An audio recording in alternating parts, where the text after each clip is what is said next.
The wind rolled across the dust fields of New Cinder, a frontier planet settled by Earth's third migration wave. To most outsiders, it looked like a wasteland, an endless stretch of red sand, broken fences, and old steel barns corroded by twin suns. But to Caleb Duran, it was home. He ran cattle, harvested water roots, and kept his head low. In the evenings, he'd sit on the porch with a tin mug of black coffee, staring at the empty horizon. He'd seen wars, machine uprisings, and alien riots. Now, all he wanted was peace, and maybe someone to share it with. So when he signed up for Frontier Companions, a government-approved mail-order service for settlers, he expected a human woman, someone quiet, sturdy, who wouldn't mind the silence or the long nights. He didn't expect a hovercoach that landed on his property at dawn to carry trouble with silver eyes. Chapter 1. The Wrong Bride. The coach hissed as it settled on the sand.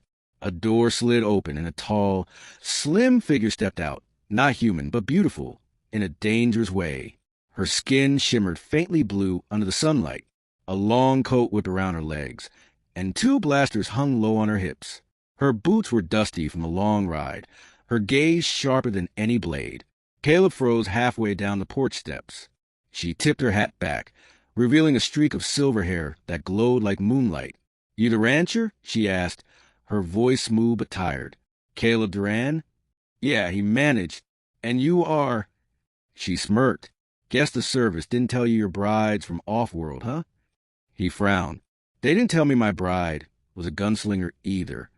She laughed, a low sound that echoed like danger wrapped in velvet. "Name's Vexa Thorne," she said, stepping closer. "Let's just say there was a mix-up in transport." Before Caleb could ask what that meant, a shadow passed overhead. A Sky Patrol drone swept low, scanning the property. Vexa's hand twitched near her blaster. "Don't move," Caleb warned. "You shoot that, and they'll burn this place flat." She stood still, her jaw tight, eyes on the drone. It lingered, scanned her, and then shot away into clouds. Only then did she exhale.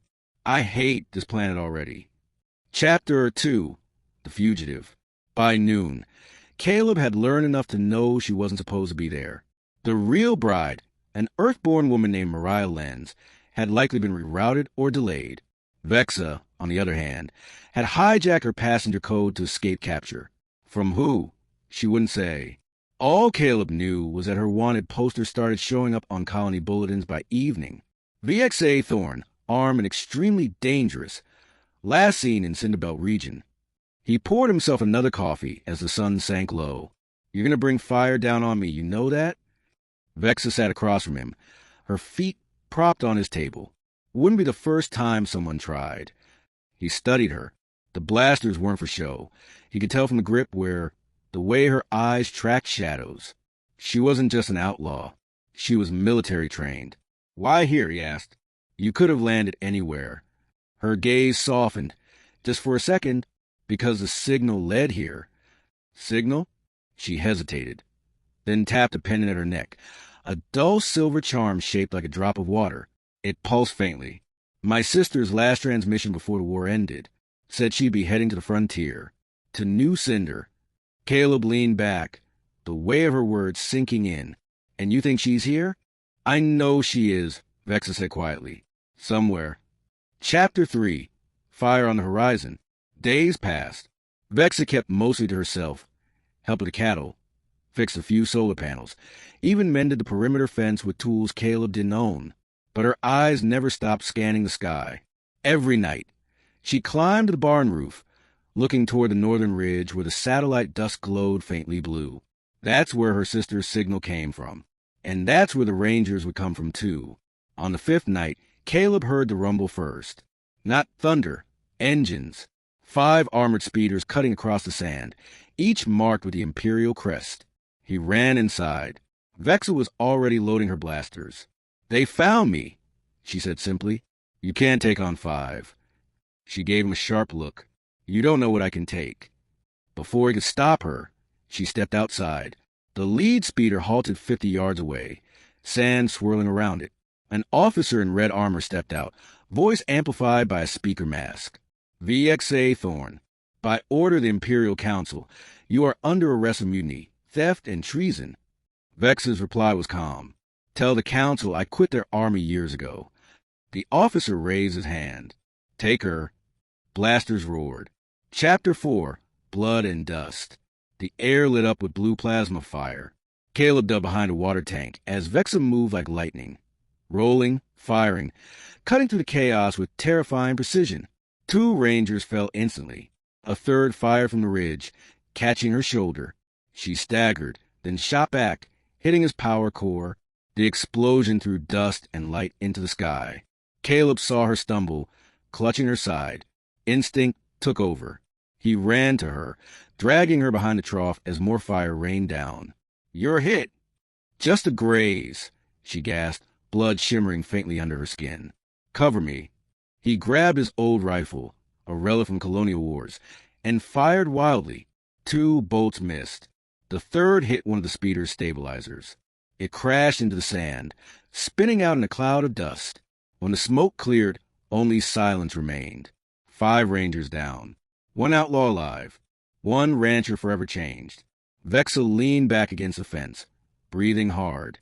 Guess you're part of this now. Caleb looked at the burning horizon. Yeah, looks that way. Chapter 5, The Truth Beneath the Stars.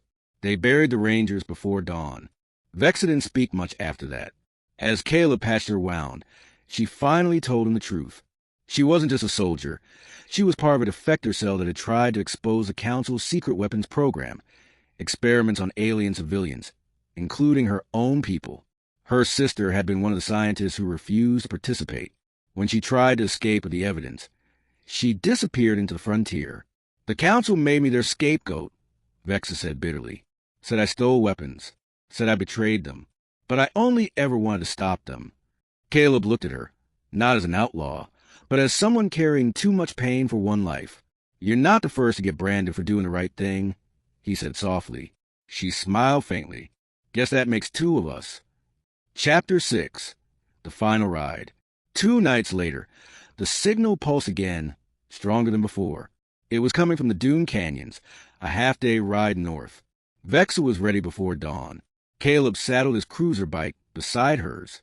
You don't have to come, she told him. Yeah, I do, he replied. You just get lost without a guide. She gave him a long look, then nodded. Then let's ride.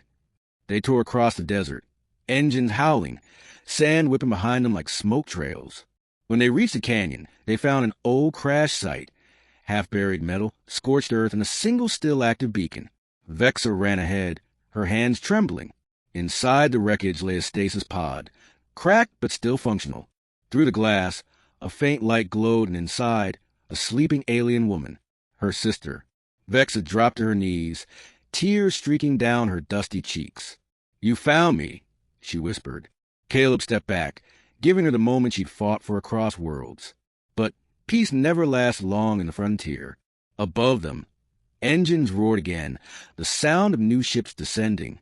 Imperial colors. Dozens of them. Caleb clenched his jaw. They're not going to let you walk away. Vexa stood, eyes blazing. Then we don't walk. Chapter 7, Stand or Fall. The 2 of them took position near the wreckage. Caleb loaded his rifle. Vexa powered up her blasters. The sky filled with dust and light as troop carriers landed in formation. You ready? He asked. Vexa glanced at him, a faint smile ghosting her lips. You really should have married someone quieter. He laughed. Yeah, but where's the fun in that? The first wave hit like a storm. Plasma bolts scorched the canyon walls, echoing through the air. Vexa moved with deadly precision, firing from cover, leading shots with impossible grace. Caleb fought beside her, heart pounding, every breath a mix of fear and exhilaration. For every Ranger that fell, 2 more landed. But they kept fighting side by side until smoke filled the air and the sky burned orange. When the last of the ships pulled back, the canyon was silent again. Caleb staggered, coughing from the smoke. Vexa limped to her sister's pod, activating its final sequence. The glass cracked open with a hiss. Her sister's eyes fluttered open, weak but alive. Vexa looked at Caleb, tears of relief streaming down her face. We did it! He smiled faintly. Guess the ranch has new guests. Epilogue. Dust settles. Weeks later, the Cinder horizon looked peaceful again. The Imperials hadn't returned. Too many casualties. Too much embarrassment. Word spread across the outer systems. The outlaw Vexa Thorne had died in the Dune Canyon battle. And so, she stayed hidden, living quietly on Caleb's ranch with her recovering sister, tending to the animals, learning to breathe again. Sometimes, at sunset, Caleb would catch her staring at the sky. He'd step beside her, silent, and she'd say softly, "For the first time in years, I'm not running." Caleb smiled, touching the brim of his hat. "Then maybe you're finally home." The twin suns dipped below the dunes, painting her face in gold. And in the heart of a broken world, where a man had expected a wife and found a warrior instead, love quietly bloomed, fierce as fire, gentle as dawn,